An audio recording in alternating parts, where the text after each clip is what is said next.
Welcome back to the summit. My name is Ottman Smith, and I'm here with two of the pioneers in the world of meditation and mindfulness in the West, Jack Kornfield and Trudy Goodman. So glad you could take part in this conversation. Let's start with some background information on Trudy and Jack. Jack Kornfield trained as a Buddhist monk in the monasteries of Thailand, India, and Burma. He has taught meditation internationally since 1974 and is one of the key teachers to introduce Buddhist mindfulness practice to the West. Jack co-founded the Insight Meditation Society in Barre, Massachusetts, with fellow meditation teachers Sharon Salzberg and Joseph Goldstein, and the Spirit Rock Center in Woodacre, California. He holds a PhD in clinical psychology and is a father, husband, and activist. His books have been translated into 20 languages and sold more than 1 million copies.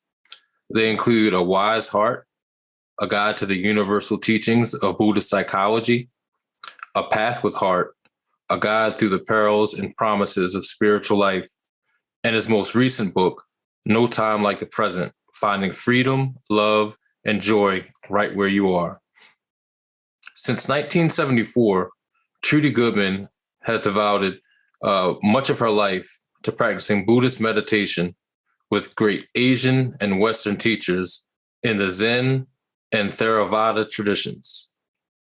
Trudy is a founder of Insight LA, the first center in the world to combine training in both Buddhist insight, meditation, and non-sectarian mindfulness and compassion practices.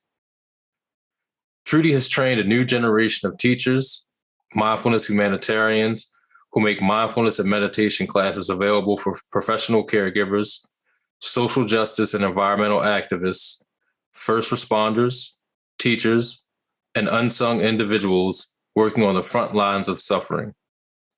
Trudy is a contributing author of the Clinical Handbook of Mindfulness, Compassion, and Wisdom in Psychotherapy and Mindfulness. She is the voice of Trudy the Barbarian on the Netflix series, The Midnight Gospel. How are you doing today? Trudy the Love Barbarian. Trudy the Love Barbarian. I like that. The love in there, Atman. I was just saying if you were being mindful. Trudy the Love Barbarian. And I get to sit right next to her, yeah. Thanks, Atman. I'm glad I passed the test. Thank you. You did. I mean, if you didn't, we would have had to end the interview right then and there. Oh, I know. We got to walk our talk, right? Definitely do. All right, so today's theme is about the dawning of clarity.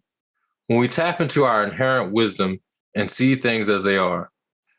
You have both worked with so many students over the years in one-on-one sessions and large retreats in all sorts of circumstances. In your experience, what are the most important elements that help someone find their way to clarity in the midst of the pains and pleasures of life? No, okay. Yeah, because you got it. Sure. Yeah. One of the most magic things about mindfulness itself, which is called in all kinds of phrases, all helpful or empowering, is that we as human beings have the capacity not only to get absorbed in things, but also to step back and have some perspective. And you get lost in an argument or lost in a task or something, or in some thing that's difficult. And then there'll be a moment, if you take a breath or two, a kind of inner pause, sometimes it's even called the sacred pause, where you stop where you are and say, wow, really caught up in this, aren't I? It's as if there's some part of us that's right there and available when we pause, that can begin to see with the eyes of and heart of mindfulness. We like to speak of it as mindful loving awareness. That's Ram Dass's phrase. That you become the loving witness of it, the loving appreciator. And you say, wow, look at all that's going on. But some other part of us we can tap into that's steady and calm in the midst of it all. And in a certain way, meditation practice is really a training to be able to do that. Yeah, and when you ask about, what is the one element that sort of runs through all the people that we've worked with in all these different contexts over the years, I would say the one thing that everybody has in common is they're just really hard on themselves. No matter what degree of self-acceptance, self-hatred, everywhere on that continuum, everybody is hard on themselves. So to me, the element that really makes the difference is love and compassion, and having a relationship with somebody that cares about you, even if it's a more general kind of caring from a teacher who may not know you that well individually, but they care about you because you're coming to the class, because you're coming to the retreat, because you're interested in learning how to, develop more than a handshaking acquaintance with your inner life, and how to make life more workable through these teachings. So I think that ingredient of relationship and love and connection is really essential. Thank you for that. In real life, Sharon writes that one feature that clarity brings is that we destigmatize pain. Often, she says, society tells us that if we are frightened or confused or can't afford something, we ought to feel humiliated and defeated. Being in difficulty carries a stigma.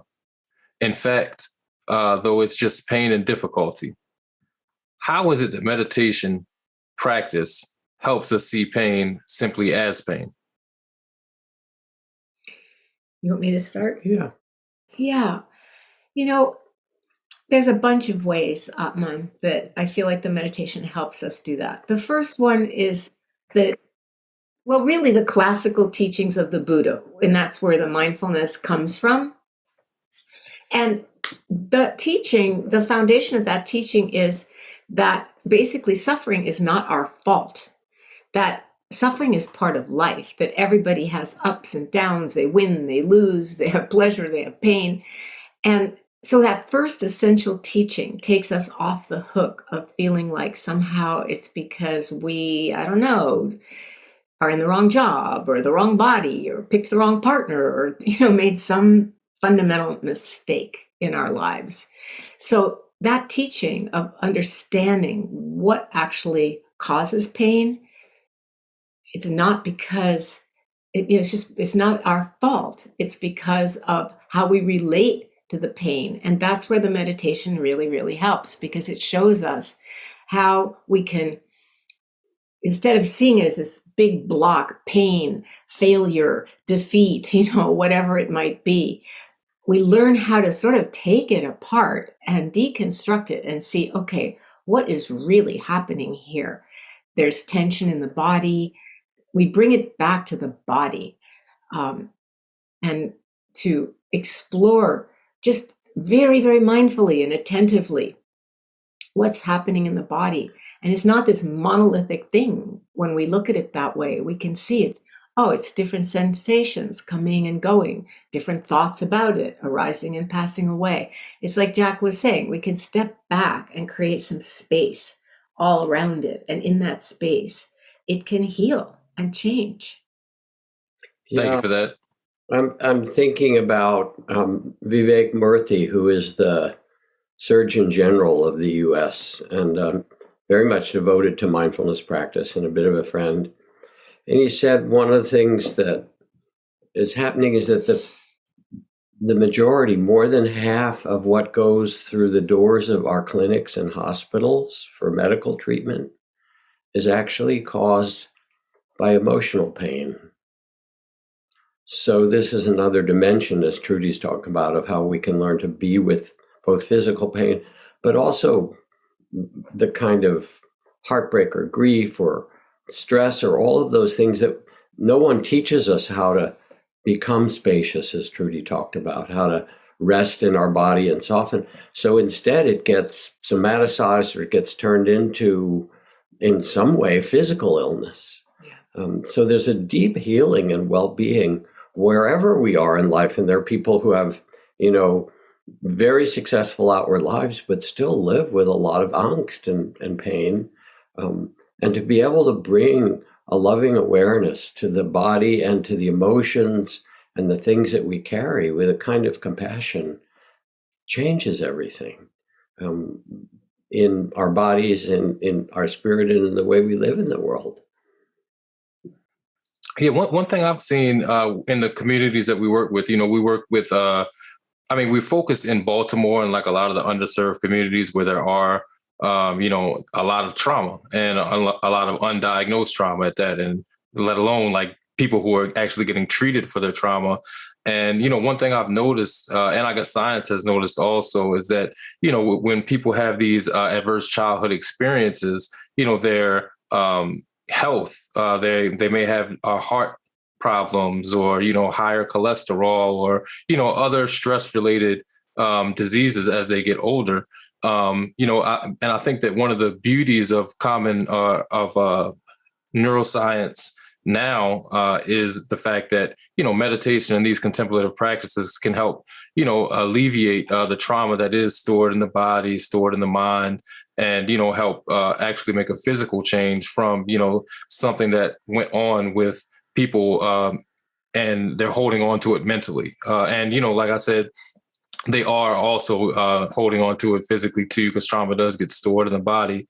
And I think that, one of the most beautiful things about the practice is that it helps you heal that trauma and empowers communities and empowers you from the inside out. Just, observation on what you all were saying as far as relating it to the communities that we work with. Well, and what you're saying, which is so beautiful and important, also points to the fact that people's pain needs to be acknowledged, and the culture often doesn't.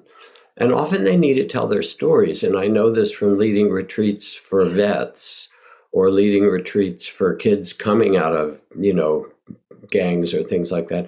Trudy knows it all the more from your work with the NICU nurses and stuff. How stories that have never been told. Okay, awesome. Thank you for that. Sharon also talks about the pain stemming from loss, and she quotes Parker Palmer talking about autumn and how autumn always reminds him that what we lose makes room for new possibilities and new life. The pain of loss is there, but also some appreciation of what comes next. Grief is such a challenging emotion. Do you find that there's something creative lying within our own grief or over what we've lost?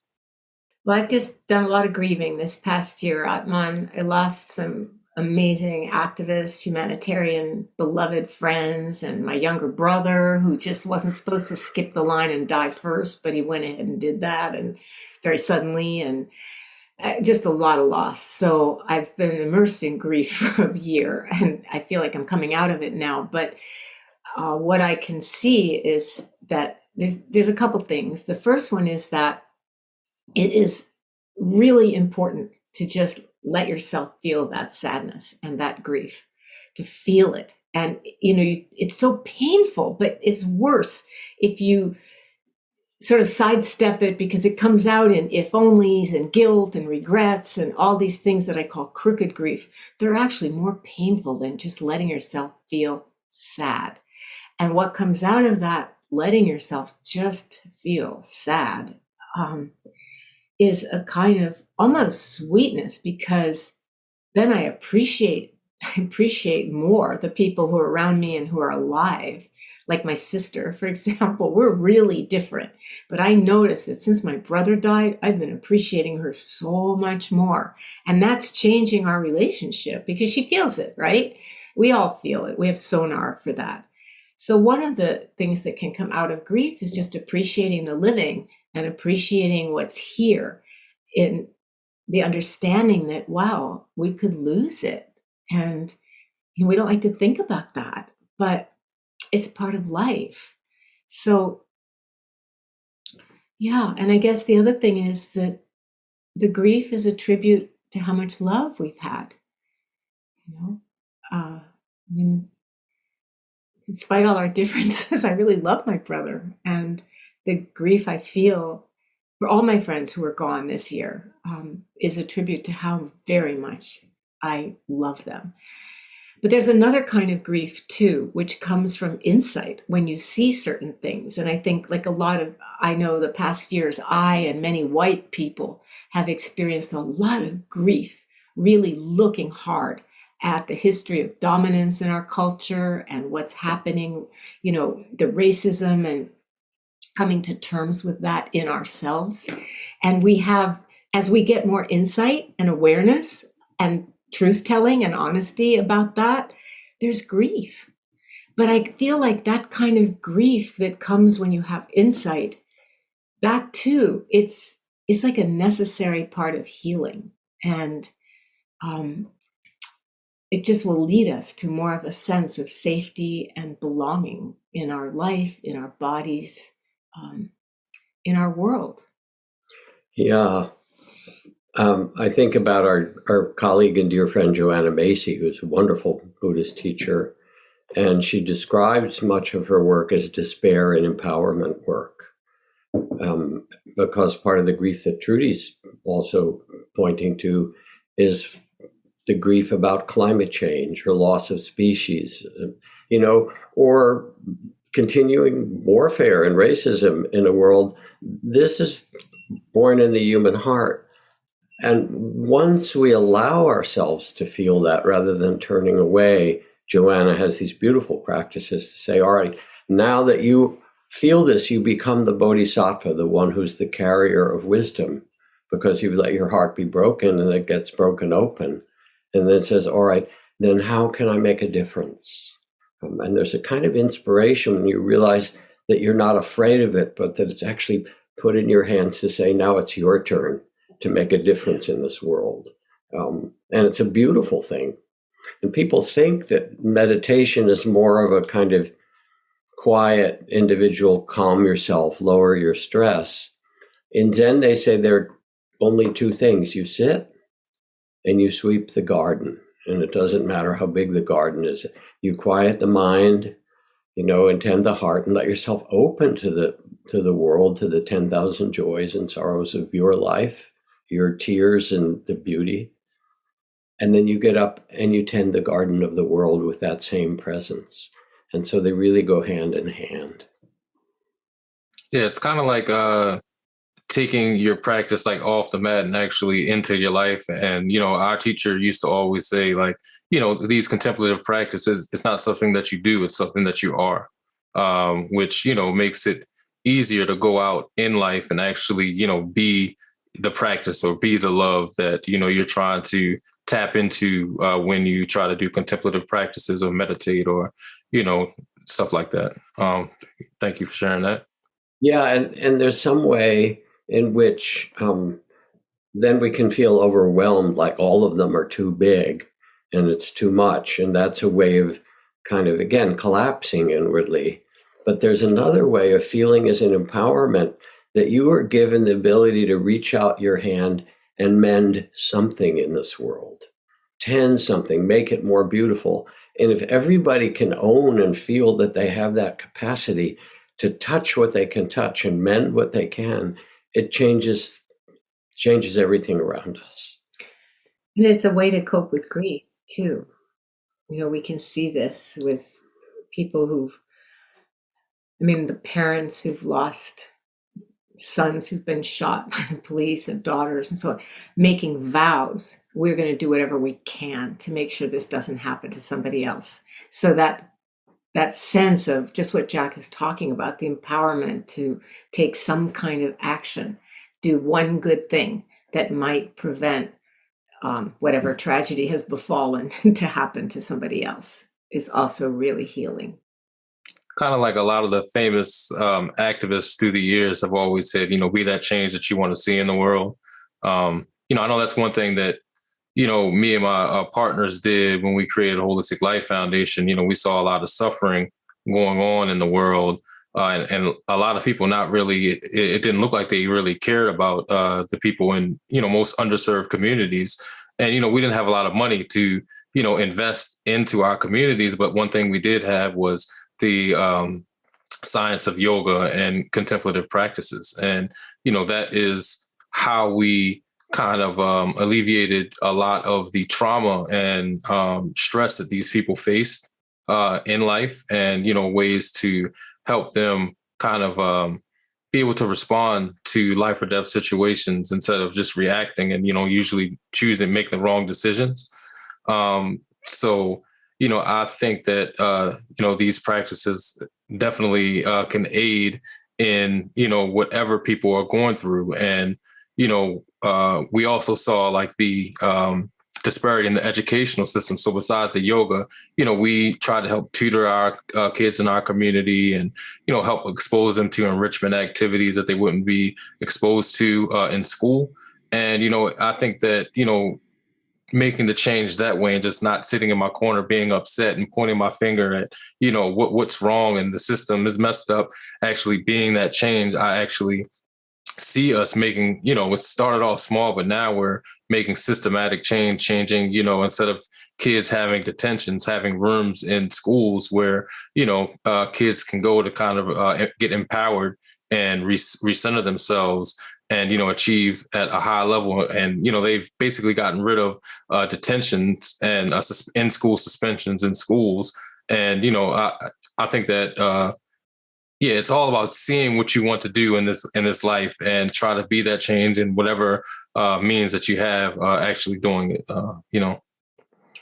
It's amazing, Atman, what you all have accomplished, starting with like less than a shoestring, right? A thread, maybe.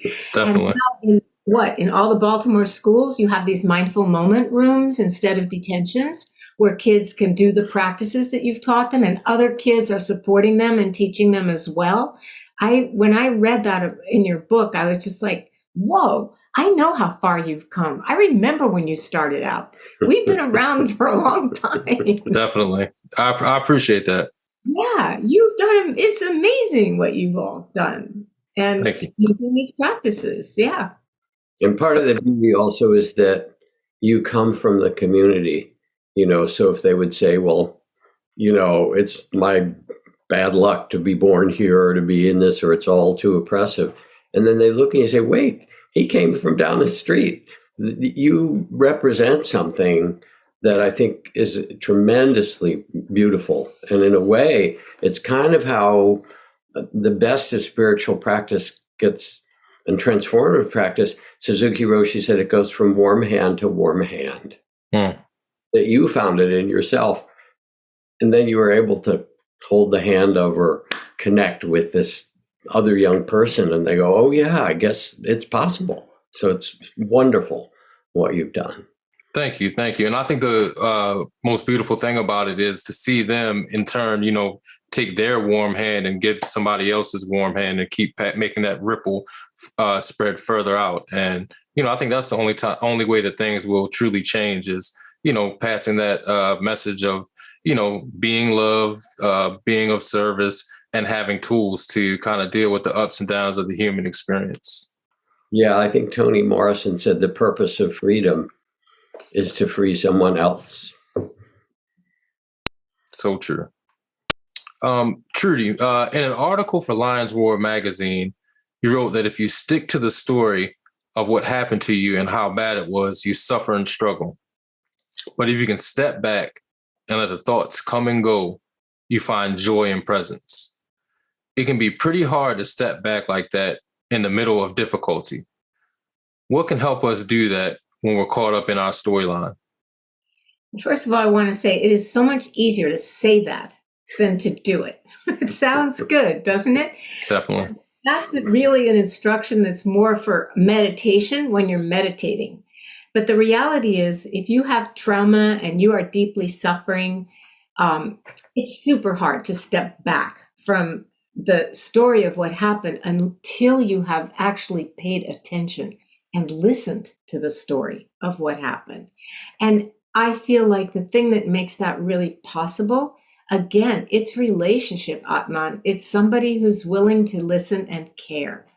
And, whether you find that through some kind of psychotherapy, through friendship, through mentorship, there's so many different ways. But I know my grandkids participated in something when they were in high school. They're in college now, but when they were in high school, they did something called Teen Line, which was kids counseling other kids who were suicidal, or, calling up this hotline because they were in some kind of despair. And so it doesn't, it could be another kid who's trained to listen to you with the practices that you all are teaching. But I think before you can step out of that story, you have to listen to it and honor it and respect it. This is what happened, and to have some real self-compassion and kindness towards yourself. And then you can, I think, feel safer in your body and safer to do the practices, whether it's yoga, whether it's mindful walking. Usually something that's in movement is much easier and helpful than just trying to sit still when you're really activated by a big story of suffering. And then, yeah, you can learn to relax into it, to begin to see how it's working in your mind and the effect in your body, and have that awareness and growing sense of safety, because you can't really let go of a story until you feel safe. And that, I feel like that sense of safety is the foundation, really the most important thing for people to be able to practice. Makes sense. Jack, in your book, No Time Like the Present, you talk about how the spiritual path can be seen as a tough slog of discipline and duty, leading eventually to the benefits in the distant future. You can also see it, though, as bearing fruit right in this moment. How do we inspire this shift of view in ourselves and in others? Like all things, the inner life and the practices that we undertake can be done in different ways from different perspectives. And so it can be a path, and there's, some enlightened person up in the Himalayas, and if I get it together and go in a monastery or an ashram and I practice for years and years, then maybe I'll meet that person and I'll get enlightened or something. There's those whole sort of stories that are part of the kind of lore of the spiritual world. But it's not really like that, because where you're going is not from here to there. You're going from there to here. You're going to end up as, that famous book title from Ram Dass, Be Here Now. Where else would it be but where we are? And then this beautiful shift starts to happen. Instead of it being like a grim duty, okay, I have to take my vitamins, I have to work out or exercise, and I got to do my meditation, instead of it being a grim duty, and you can approach it and say, what brings gladness to the heart? And maybe sitting quietly, not even trying to do anything, just to be with yourself. Or maybe doing, as Sharon emphasizes, more than anything, doing loving kindness meditation or compassion practice. And you can start with yourself, as Trudy said, and then you can go around and, think of people that you care about and wish them well in some way. And even then, when you meet them, you see them differently because you've been holding them in your heart. So then there comes a sense of joy rather than, struggle, because the goal really is to be able to love.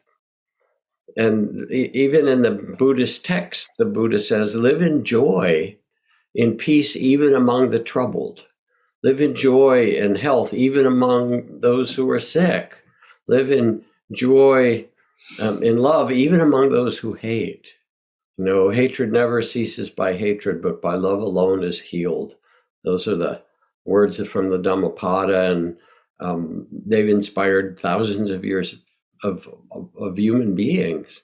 And so there's a kind of sweetness that we actually want to look for. What is it? And maybe it's not sitting meditation, as Trudy said. Maybe it's walking outside in nature. Maybe it's just sitting quietly and letting your body say, okay, dear body, you've carried so much. Thank you. I'm okay just now. We don't have to fix anything. Let's just rest. Your heart's carrying, certain pains and grief and things. You can almost inwardly offer a bow of gratitude. Thank you, dear heart, for carrying so much. I'm okay just now. You can relax. It's safe. We're okay.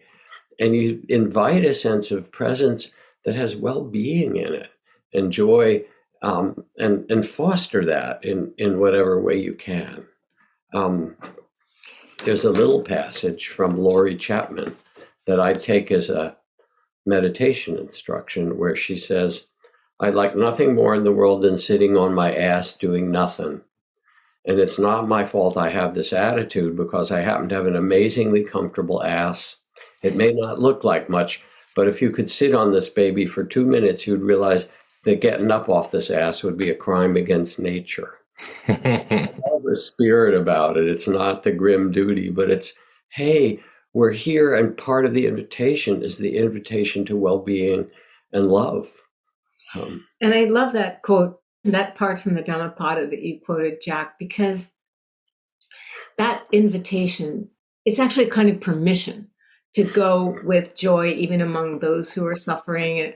I really needed that. I have a lot of sort of survivor guilt for different reasons. And I know a lot of people who are emerging from tough circumstances also carry that sense of, am I allowed to be happy when I know that loved ones or communities are suffering? And so that's also been helpful and freeing to me, that I am actually of more service if I can be in my joy and energy and and serve rather than suffer with. And I'm not talking about not being compassionate. I'm talking about guilt, really.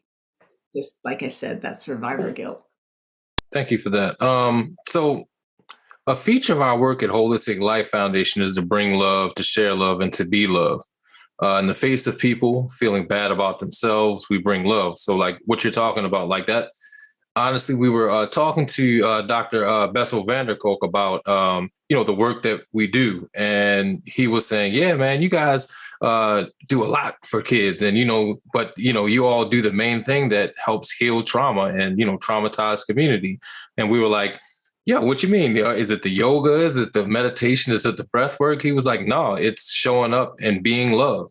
And, that can heal up almost any type of trauma that, people have dealt with in their life. And that's why you all are so impactful to the communities, even though they may feel hopeless or their light may have dimmed a little bit. You all showing up and being love and showing them what it means to be love in your life and other people's life is, a great lesson for the communities, and it's healing for them. So we just quick question, Jack. You said that with mindfulness, we can become the love that we have sought. What does it mean for you to say that we don't simply love, but that we become love? Why is that so important? In a way, I believe that, people bandy about words like enlightenment and so forth. To be realized is to be loving. I mean, that's the goal in the end. Can you love and be loved? And so at first it might be a cultivation, and Sharon Salzberg is so good at teaching loving kindness meditation, compassion practices. And, you cultivate them in those practices, but something starts to happen, especially if you talk about mindfulness as loving awareness, in which instead of doing it, and this is kind of the phrase that Ram Dass used when we were together with him in the last few years, especially, he would have people close their eyes and say, I am loving awareness. I am the love. I am the loving awareness. And in his presence, you felt it. He had this kind of gaze of love for everybody that's famous in India. It's called the glance of mercy. When you're there with some being who's loving, it can be your loving grandmother. You don't have to go to India, but somebody who looks at you in that way, and they realize that worthiness, you become that. You become, and then you pass it on. As we were talking about warm hand, now it's a different level. So mindfulness isn't like observing, although that's a part of it. It's really resting in a place of love. I guess for me, Atman, just to chime in, is like the difference too, is the difference between like, okay, I love you.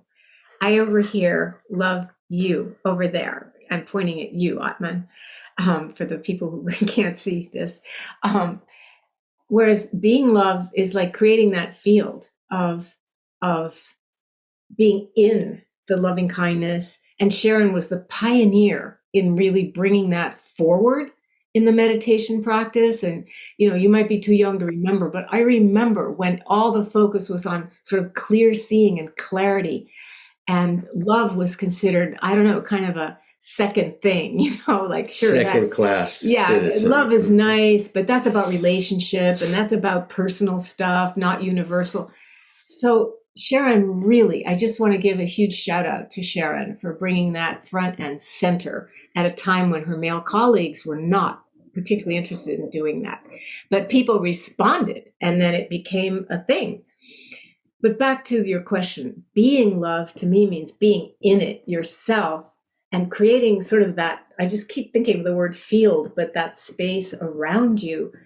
And then people step into it. When you've probably noticed, if you do your practice intensively, like I was a psychotherapist for many, many years, almost 30 years. And I noticed if I even just did a weekend of sitting, even if I was teaching, but sitting with people, meditating, mindful walking, mindful eating, being quiet together, when I came back on Monday, all the people that I met with would have some kind of breakthrough in their own life because I was being that inner space, being in that loving space, and they could just step into it. Now, these are kind of invisible things, but they're real too. You've done this. And I want to add, you're also talking about how important community is. And right. In the Buddhist tradition, community is one of the deepest of all refuges. And together with another friend and colleague of Sharon's and Trudy's and mine, Tara Brock, and I have created this site and company called Cloud Sangha. Sangha means community, so cloudsangha.co. And there we have groups that you can join if you do any meditation at all, and meet once a week with a small group of people that get to know you and with a teacher. And there's something about practicing together, and then somebody can say, well, my child is sick, or I'm worried at my job, and somebody else said, well, here's how I solved it. And it turns out that we learn from each other as we love each other, that both of those happen together. And that sense of community, people will say, this changed my practice. I thought I was doing it all on my own, but now I have these people every week to talk to, and so forth. So finding community is tremendously helpful. And being able to tell your story in some way, as Trudy was saying, so that then allows it to be held in the circle of love rather than feeling like there's something wrong with you. Yeah, in my Sunday morning sitting group, we always have, in addition to sitting together in community, even though it's on Zoom because people are coming from all over, there's breakout groups where there doesn't even need to be a teacher because we can learn from each other's confusion too. And just because I'm confused about one thing doesn't mean I can't be clear about something you might have to bring. And we can help each other that way. We're just all sort of muddling through this life together. So true. It seems like we're coming to the end of our time together. Would you all bless us with a short practice? Sure. Be happy to. Awesome. Go ahead. Want me to? Yes, please, my dear. Okay. I'd like to just invite everybody to sit or lie down or stand up, whatever frame your body is comfortable, being quiet for a few minutes together, and offer a loving kindness meditation for this body. Very important foundation. The first foundation of mindfulness is the body. Really, this is the framework. This is what carries our consciousness and our life. So just taking a deep breath together, breathing in and out. And one more time, just breathing in the aliveness of this moment. And as you breathe out, releasing any tension there might be in the body.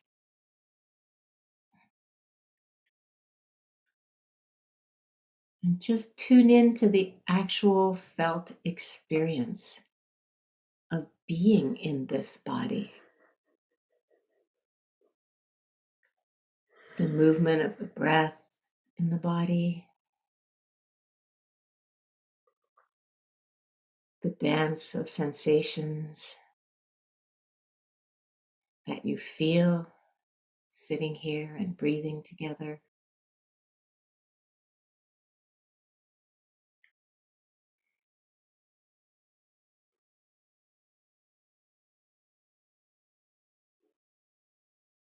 And then offering some love to this body.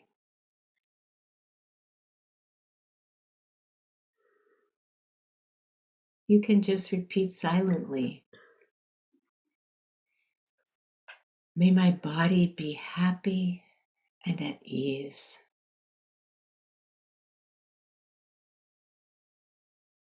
And checking in my head, neck, shoulders, arms, hands, chest, belly, back and spine, hips, buttocks, genitals, legs, ankles, feet, my whole body. May my body be happy, relaxed,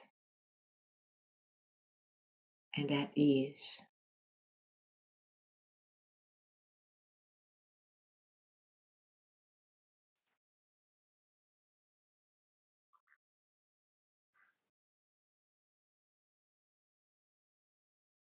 And taking a moment as you breathe to just appreciate the aliveness of this body.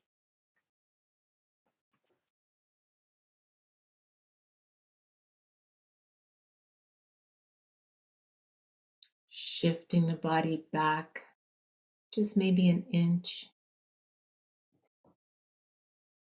into a posture of receptivity, receiving this moment.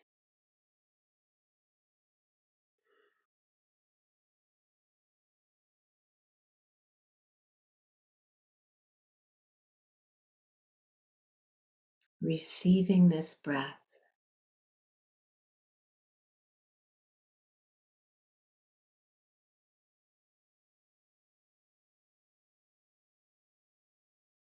Receiving the sounds of life.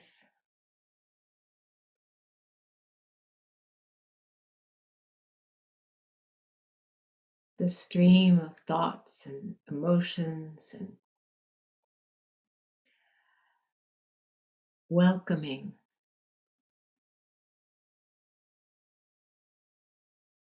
it all.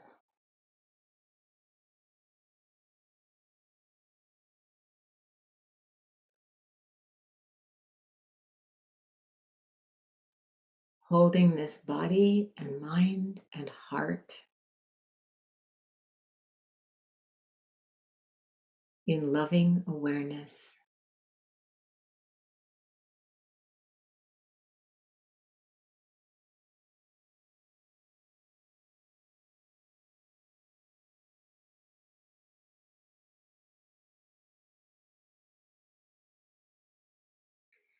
And offering these friendly wishes to yourself. May my body be safe and protected.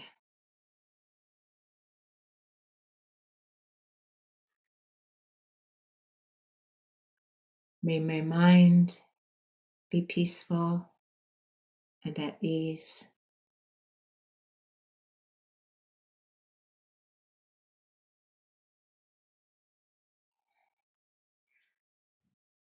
May my heart be open.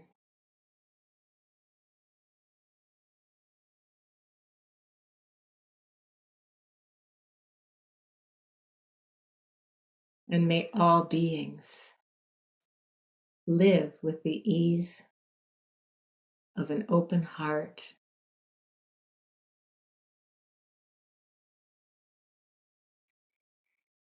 May all beings be safe and protected.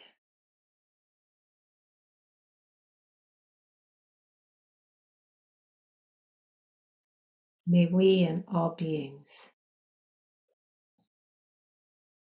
love ourselves completely, just the way we are.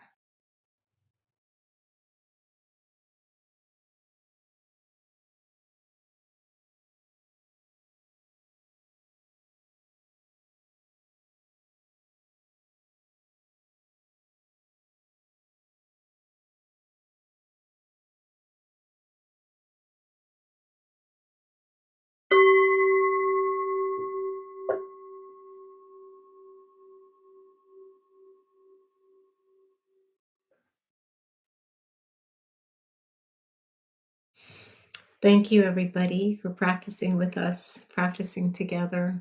And thank you, Atman. Thank you, Atman. Yeah, thank you for all your years, really, your years and years of beautiful work that somehow seemed like it's kept you young and happy. Well, thank you, Jack and Trudy, for your time. Trudy, thank you for that practice. And likewise to you. I think that the work that you all do have kept a smile in your hearts and kept you youthful as well. Thank you. It's a pleasure. It really is a pleasure. So nice to see you again. Definitely. And thank you so much for sharing with us today. It's been so nice to spend this time with both of you. To learn more about Trudy and her work, you can visit trudygoodman.com and insightla.org. And to learn more about Jack, visit jackkornfield.com and spiritrock.org. Or cloudsangha.co if you want a community of people to practice with every week. It's a beautiful thing to join a group.